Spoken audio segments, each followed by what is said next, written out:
Hello Nyy'zai, Planet Earth. This is Nai'zy Coach.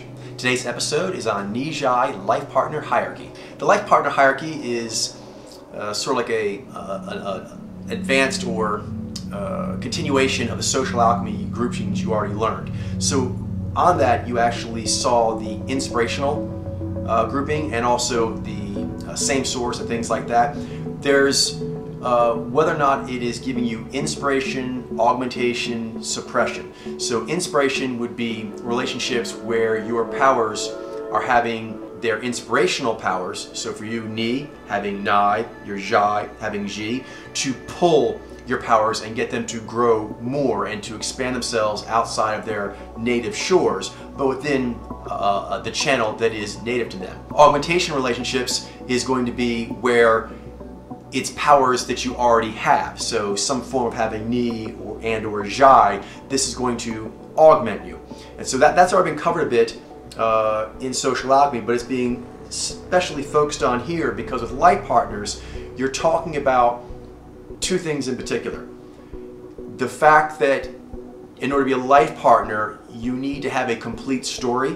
That means all 8 powers represented consciously between the two people, and you'd want it to be a harmonious story, so a harmoniously complete story, so all 8 powers represented, and they would actually be at the correct levels for each other to link up to make a unified story. That's one thing. Then on the other hand is that this life partner is going to therefore be the most intimate partner for you. So the gender of this person is going to be very important, and the fact that they're going to need to be not competing with you for the role you do, because they're going to be around you too much. And at the most intimate level, all humans need a break from that. They need a break from being around just themselves, and they need to be completed. And that comes from powers that they don't have represented in someone else in the right ratios. That was a quick rundown of how that works. Now we'll talk about the Nyy'zai in particular. As a Nyy'zai, the top life partners for you are going to be those that are inspirational. And there's 3, kind of like a triangle or upside down, actually a pyramid, yes, I'm sorry, a pyramid. So what you got there is at the apex is the Nai'zy. The Nai'zy has also Xai and V, and those 4 powers line up perfectly with yours. They're the 4 powers you don't have and at the perfect ratios, which is putting the Nez channel first, then the Zhez channel, then the Zez channel, and then finally the Vez channel. Also very inspiring for a Nyy'zai would be a Nai'zy, because Nai'zy, although they don't have the same powers that you do, or different powers as you do as a Nyy'zai, they do have the duplicating of Xyi and Xai. They have Xyi and Xai for their discernments, and you also have Xyi and Xai for your discernments. So that's an issue, but it is very inspiring to have Nai as a source power to go along with your Nyi source power. The Xyy'nai is also very inspiring for the Nyy'zai. It actually has Nai and Xyi as its top 2 powers, and those are the most inspiring powers for a Nyy'zai, but it's not in the perfect ratio. It has the Zhez channel, Xyi, first, and the Nez channel, Nai, second, which is a bit off for the Nyy'zai. So it is very inspiring, but it is not the ideal. So the Nai'zy and Xyy'nai, they make the base of the inspirational or life partner pyramid for the Nyy'zai, and at the apex is the Nai'zy. Then we talk about augmentation. Augmentation are mojos that are similar to you. So that's going to be, for example, other Nyy'zai, then also Nyy'zai and Xai'nyy. We talked about that in social alchemy. But now we're talking about in the specific context of a life partner, of an intimate partner. In that context, you're going to have the issue that the powers are too similar.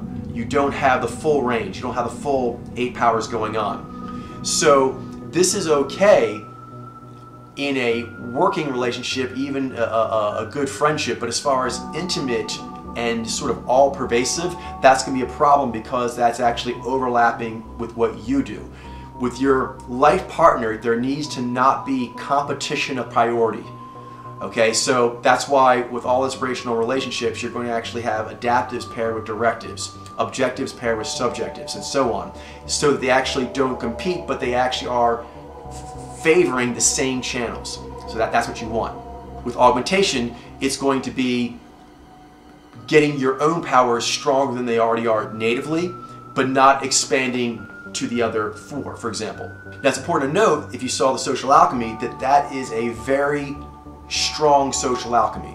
It's the third or fourth. The augmentations, they show up in the same source pairing and also in the inverse mojo pairing. So very strong energies, and that's important to note because people often feel that, you know, a life partner, intimacy, sexual chemistry, love should feel powerful. It should have a powerful effect on you. It should have a powerful effect on the other person. Okay, that can happen without it being the ideal inspirational. It's very important that you understand that concept because you will, as a Nyy'zai, have a very strong upgrading in your energy, your confidence, and a whole bunch of other things by hanging out with other Nyy'zai. By hanging out with Nyy'zai and Xai'nyy. This can become intimate, but it's more like you were intimate with a person that's on the job and you're a workaholic. That's kind of the best way. Whenever you actually hook up with creatures that are basically doing the same energetic job you are, it's sort of like you don't have a complete life where you have work and home life and hobby and things like this for a nice synergistic healthy lifestyle, and you basically are just hanging out doing what you do all the time, and then you're sleeping with your coworkers. Now this is not necessarily a bad thing, but you do need to understand that's sort of the context, because all humans actually have the potential, and there can be the time when that may be even appropriate in a certain time of your life, but that is not the ideal, and it does not complete you. But it's very worth noting because the energies with augmentation partners are very, very strong. A third energetic grouping that's very worth mentioning here again is what we call the suppression grouping, or the suppression trio. Now this relates in everyone's social alchemy to mojos that are further down, like shades of me and so forth. So for you as a Nyy'zai, that's going to relate to, for example, Vi Alpha, Vai'xyy and Vai'xyy, and also the Zyy'vai, because they're very, very different from you, and that's because their main powers are your modulation powers. Now, interesting enough, you wouldn't think this would happen, but there are other models of thought that teach you should actually have as your life partner a suppression person, which is completely stupid.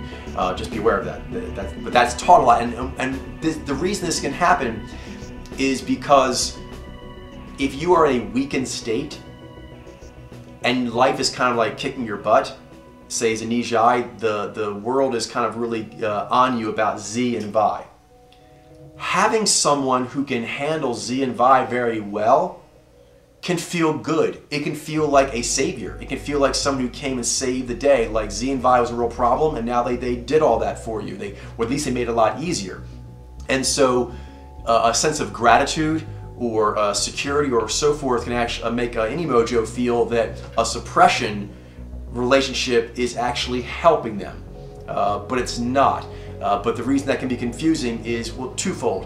One is that they are going to be good at stuff that modulates you. So if you're currently being extremely overmodulated by the environment or through your life experiences, then having someone who's just going to modulate you, but other than that, handle that could seem like a reprieve. The other thing is that the suppression trio has a lot of similarities in the way it looks to the inspiration. So as a Nyy'zai, you are ideally inspired by a Nai'zyy. Now a Vai'zyy is energetically very different. As far as like Vi being the source power makes it a radically different creature, but it does a lot of the same maneuvers or has variations of the same maneuvers, and it can be seen in similar motifs, in similar bubbles as you would see a Nai'zyy. We often talk about Jez hunters. So a Nyy'zai may actually be confused by Jez hunter signal because that seems to be strong at stuff or good at stuff or caring about stuff that I think my other, or the person I want my life around me should have. This is where you get where people can't mojo read. They're sort of like taking stock of someone, and they can't really read energetically how they're pinging, and they don't know that until maybe years later. But at first, they're sort of like, I want someone in my imagination, Nai'zyi, for example, for Nyy'zai, that's going to be really serious about knowing what's going on in the world as it relates to their code of conduct and what should happen for other humans. So if you don't know how to emoji read or judge character well enough on your own, you might be going with sort of a resume way of doing this. And if you're going with just resume as far as abilities or stories you heard about a person or looking about a person, like how they do certain things, a lot of times Bojess hunters could look quite similar if you don't know how to read energetics. And for that reason, it can be confusing and a person might think, oh, that's for me. Now, we have other ones as well, for example, compensation and partitioning. And those are pretty much all the other mojos. All the other mojos that we haven't mentioned already for the Nyy'zai, you could have as an intimate life partner. And you're going to be doing some variation of keeping them from being in certain parts of your life because they aren't able to do it because they're not an ideal inspirational. Or when they are there, you sort of have to spend more energy than you should or do special workarounds in order to get it to flow. However, the ones that do tend to come up most often are going to be from those three. This relates for Nyy'zai also in mojo reading because everything relates to each other. The fact that those three trios have the most energetic effect for different reasons upon a Nyy'zai, that is going to be something that relates to making sure you know how that relates to a romantic or intimate partner. Because when you're heavily affected by someone, often that can lead to intimacy, even though that's not what should happen, for example. But as far as mojo reading goes, you can use this to help read because early on when you start mojo reading, you're going to need to feed yourself. That's how it works. As your psyche gets fed, then it wants to do whatever's feeding it more, especially if it's a good, healthy feeding. So when you're doing mojo reading, if you can find something that is of interest to your psyche, then it'll be easier for you to mojo read because your psyche will be more geared up towards it. And the signals just pop out more. They'll pop out easier because energetically they're more important. They can be important because they inspire you, they're important because they augment you, they're important because they suppress you. For some examples of ideal inspirational partners, go ahead and take a look at the Nyy'zai couples episode that will be coming out later on. And in there we have tons of Nyy'zai couples that are both real life and from music and movies. So look forward to that. Know yourself, grow yourself, save the world.